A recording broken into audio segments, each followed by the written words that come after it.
আপনার যাত্রা শুভ হোক মহারাজ। তুমি দুশ্চিন্তা করো না ঐশিকা, আমার কিচ্ছু হবে না।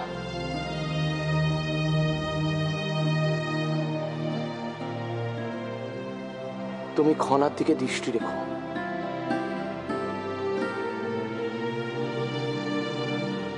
আমি আমি কার্য সমাধা করে চলে আসব। তুমি দয়া করে দুশ্চিন্তা করো না। নিজের প্রতি দৃষ্টি দেবেন মহারাজ, সাবধানে থাকবেন। আমার মনে হয় আর বিলম্ব করা উচিত হবে না। চল।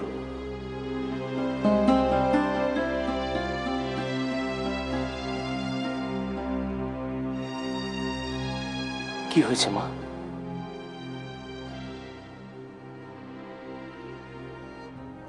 কি হয়েছে মা, আমাকে বলো। যেও না বাবা, যেও না।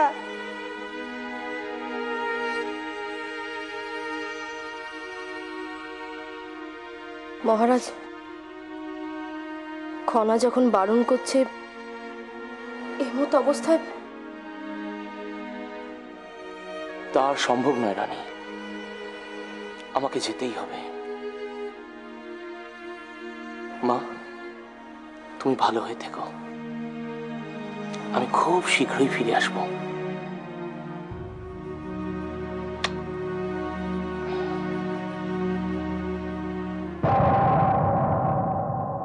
দক্ষিণ আকাশে তারাটা এমন উজ্জ্বলে উঠেছে কেন? আর বাবা তো দক্ষিণ দিকেই গেছে। তাহলে কি? না না, হে ঈশ্বর, বাবার যেন কোনো ক্ষতি না হয়।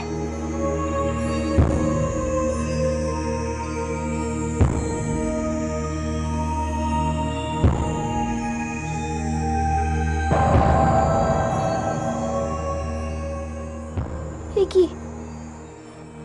এ তো বল্লমের চিহ্ন। এ তো অমঙ্গলের চিহ্ন। এখন আমি কি করি? খনা, খনা কোথায় গেল? খনা মা, আসছি মা। তুমি উপতিষ্যকে বাণিজ্যে যেতে দিলে কেন? তাতে কি হলো? কি হলো তুমি বুঝতে পারছো না? উপতিষ্য বাণিজ্যে যেতে চায় দেশকে শক্তিশালী করার জন্য, তার সিংহাসন রক্ষার জন্য। এই বাণিজ্যে তোমার যাওয়া উচিত ছিল। উত্তেজিত হয়েও না দিদি, আমি অনেক ভেবেচিন্তেই এই সিদ্ধান্ত নিয়েছি।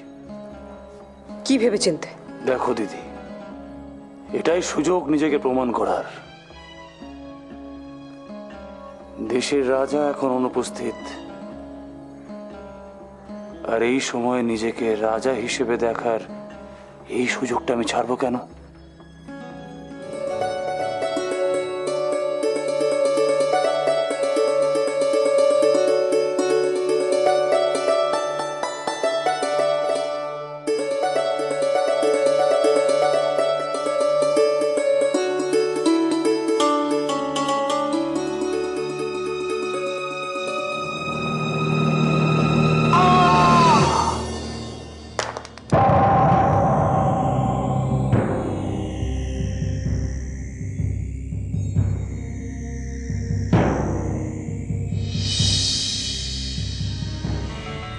একই মা, এটা বললো কি করে? জানি না খনা। মহারাজ এখন বাড়িতে নেই, এর মধ্যে আমার হাত থেকে সিঁদুরের কৌটোটা পড়ে গেল। একটা দুঃসংবাদ আছে রানীমা, রাজপ্রাসাদের পাঠস্ত্রীটা মারা গেছে।